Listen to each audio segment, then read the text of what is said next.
Olá, bem-vindos ao canal MathFQ, é o professor Costa. Hoje temos aqui um limite de sucessões pelo teorema das sucessões enquadradas. Temos um somatório, o limite somatório de k igual a 1 até n de 1 sobre a raiz quadrada de 3n quadrado mais k. Há vários processos para fazer isto, no entanto, vou fazer da seguinte forma. Vou desenvolver o somatório.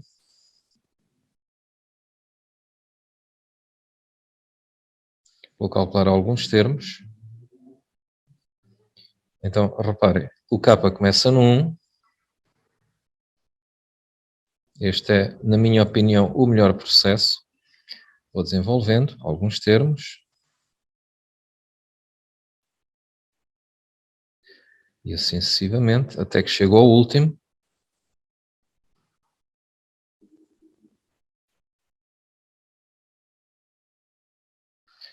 E tenho aqui alguns termos do somatório. O que é que acontece? Este primeiro termo aqui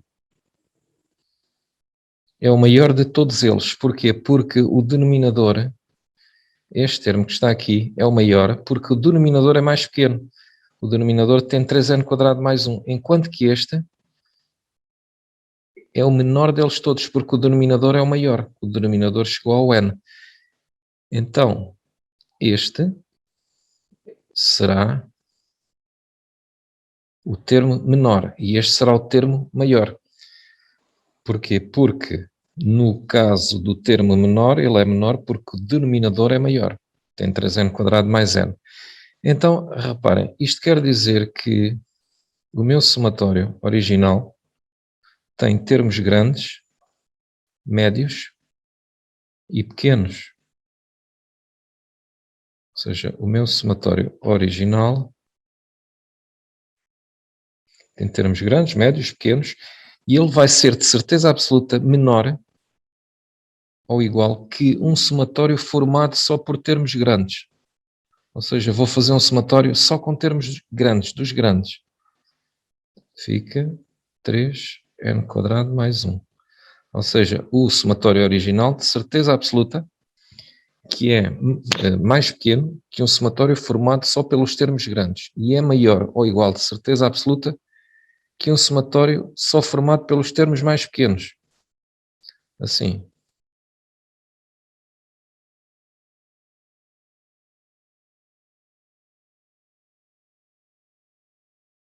Penso que concordam com esta situação. Ou seja, o meu somatório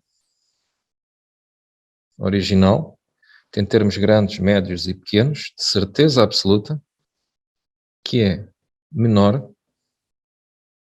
do que um somatório formado só pelos termos grandes e é de certeza absoluta maior que um somatório só formado pelos termos mais pequenos. Vamos ver então o que fazemos a seguir. Então, agora, o que é que aconteceu? Em vez de termos um somatório, temos 3. Qual é a vantagem disto? Porque inicialmente tínhamos só um somatório e de repente temos 3 somatórios. O que acontece é que estes 2 somatórios novos que apareceram não dependem do k. Eles não dependem do k. E ao não dependerem do k, podemos utilizar esta fórmula aqui dos somatórios, que é a seguinte. K igual a P até n de uma constante alfa, isto é alfa, vezes o índice superior menos o inferior, mais 1. Posso aplicar esta fórmula aqui. Então, agora vou calcular este primeiro limite. Vou calcular este limite aqui. Vou fazer uma separação. Vamos ver que o espaço não é muito.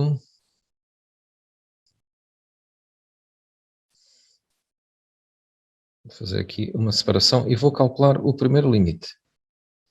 Vamos ver. Então, vou calcular o limite 1. Limite de k igual a 1 até n de 1 sobre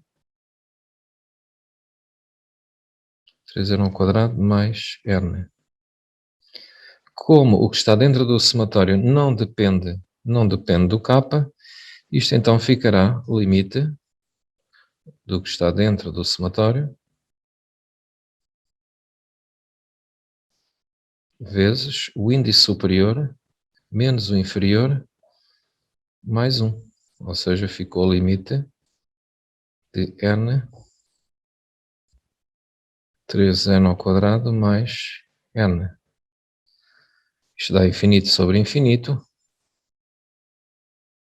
indeterminado. Há n processos para resolver este limite. Vou colocar um n ao quadrado em evidência. Como o n é positivo, ele pode sair para fora. Mais n sobre n ao quadrado, que por sua vez fica então o limite de n. N vezes raiz de 3 mais 1 sobre n. Os n's cortam. 1 sobre n tende para 0. E isto vai dar 1 sobre a raiz de 3. Se racionalizar, dá raiz de 3 sobre 3. Mas eu vou deixá-lo assim. É 1 sobre a raiz de 3. Vou então agora calcular o segundo limite. O segundo limite que é este aqui, com o mesmo processo. Então vou calcular o segundo limite. Então vamos aqui ao segundo limite. O processo igual. K igual a 1 até n.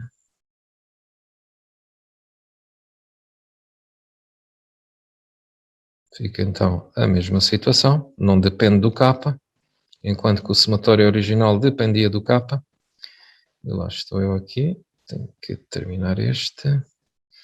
Então, limite de 1 sobre mais 1 vezes o índice superior menos o inferior mais 1. E fica o limite n 3n ao quadrado mais 1, que também dá infinito sobre infinito, indeterminado. Faço a mesma situação. Coloco um n quadrado em evidência.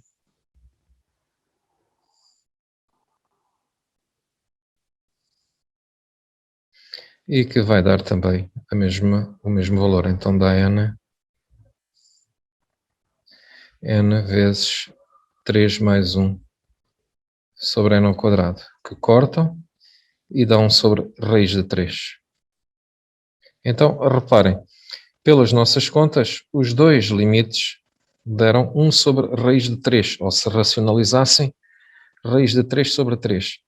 Isto quer dizer que se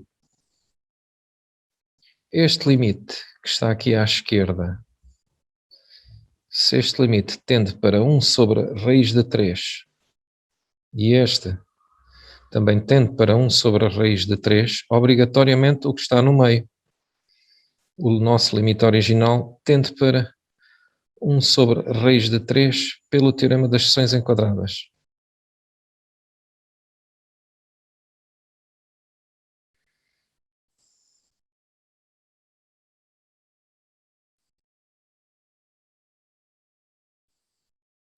Aqui não ficou bom. Pelo teorema das sucessões